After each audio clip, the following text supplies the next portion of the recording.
gente acompanha essa sessão do Senado, que vai decidir, então, se será aberto um processo para julgar a presidente afastada Dilma Rousseff por crime de responsabilidade.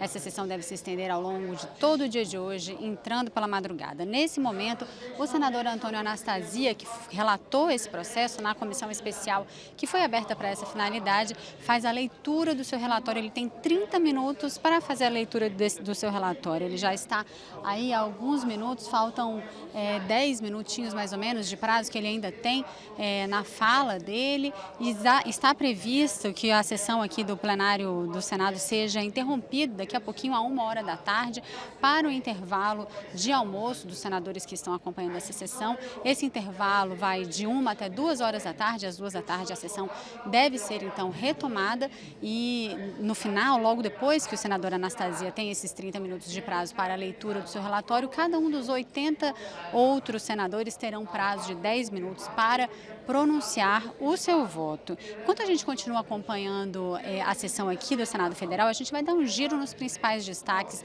da manhã dessa terça-feira lá na Câmara dos Deputados. Duas comissões parlamentares de inquérito tiveram hoje reuniões que seriam pretensamente para a leitura de seus relatórios finais, mas as duas tiveram o mesmo script. As reuniões terminaram sem que os relatórios fossem apresentados porque os deputados integrantes dessas comissões pediram mais tempo pediram tempo de prorrogação no funcionamento das CPIs, tanto a CPI da máfia do futebol quanto a CPI do CARF. Na CPI do CARF, o relator disse que só vai apresentar o seu relatório final depois que for colocado em votação no plenário da Câmara o pedido de prorrogação dos trabalhos da CPI por 60 dias. Vamos ouvir então o que disse o deputado João Carlos Bacelar, que é relator da CPI do CARF. Nós estamos aguardando a deliberação do presidente Rodrigo Maia na sessão de hoje de botar em plenário da Câmara, plenário principal da Câmara, a prorrogação da CPI. Nós entramos com um requerimento aqui na comissão especial, na CPI, ela foi aprovada por 16 votos a 10 e o presidente Rodrigo Maia, em cima do regimento interno, vai levar a apreciação do plenário. Mas tenho certeza absoluta que o plenário vai acatar nosso pedido de prorrogação e prorrogará. A maioria dos partidos que aqui estão presentes votaram favoravelmente pela prorrogação. Existe um clamor popular para que o Brasil investigue o que está acontecendo aqui no CARF. São mais de 20 bilhões de reais que foram desviados da Receita Federal. Esses recursos poderiam ter sido aplicados na educação, na saúde, no social. Infelizmente, com planejamento tributário equivocado, ele foi desviado da nação brasileira. Então, eu acredito que o plenário, que é soberano, vai prorrogar a CPI. Isso acontecendo, nós vamos trazer aqui, conforme nosso plano de trabalho, mais pessoas para serem ouvidas aqui. Eu não quero ser acusado de ter indiciado pessoas que não passaram por aqui. Até porque eu parto da premissa da presunção da inocência, ou seja, todo cidadão tem direito a se defender, seja pessoa jurídica ou pessoa física, tem que se defender.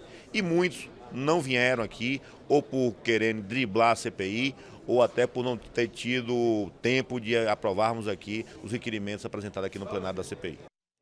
E a Comissão de Constituição e Justiça da Câmara discute durante toda a manhã de hoje a proposta de emenda à Constituição que cria então um teto de gastos para os gastos públicos federais pelo prazo de 20 anos. Os gastos ficariam limitados ao que foi gasto no ano anterior, mais a inflação, caso essa PEC seja aprovada. Os deputados analisaram vários pedidos de inversão de pauta que foram rejeitados pelo plenário da CCJ. Nesse momento, então, começou há poucos minutos a discussão efetiva do texto da PEC. Alguns deputados que são contrários à matéria alegam que ela vai privar o cidadão de acesso a mais investimentos que beneficiem os cidadãos, as pessoas, os municípios. Já o relator garante que o projeto prevê apenas um teto, mas não mexe na vinculação dos recursos. E, segundo ele, as despesas de educação e de saúde vão ficar preservadas dentro dos limites constitucionais que já existem. Uma outra reunião importante que acontece na manhã de hoje, reunião na Comissão Especial de Combate à Corrupção, que analisa as 10 medidas contra a corrupção corrupção que são propostas pelo Ministério Público Federal, e essa comissão ouviu durante toda a manhã de hoje o procurador da República que atua na força-tarefa da Operação Lava Jato, Deltan Dallagnol. Nesse momento a gente acompanha o deputado Carlos Sampaio, que faz os seus pronunciamentos, fala lá então no plenário da comissão. O procurador Deltan Dallagnol defendeu na manhã de hoje uma pena mínima para o crime de corrupção, que a pena mínima seja de 4 anos e não de 2 anos, como é hoje em dia. Isso para que não haja possibilidade dessa pena ser trocada, ser comutada em prestação de serviços à comunidade. Além disso, o procurador defendeu que a partir de R$80 mil desviados, que sejam desviados, a corrupção se torne crime hediondo, para que não haja, por exemplo, a possibilidade de perdão depois do cumprimento de 1/4 da pena. Ele disse ainda que esse tipo de mudança na legislação é a única saída, é o único jeito para se acabar com a corrupção no país. A gente vai conferir um trechinho da fala dele lá na Comissão Especial de Combate à Corrupção mais cedo. Nós temos uma sociedade que clama por mudanças. Já passamos 2 anos do escândalo da Lava Jato e nós ainda não tivemos as mudanças estruturais para mudar um sistema que hoje favorece a corrupção para que passe a desfavorecê-la no Brasil. Gostaria de colocar 2 pressupostos da minha rápida exposição hoje. O primeiro pressuposto é de que a corrupção é apartidária.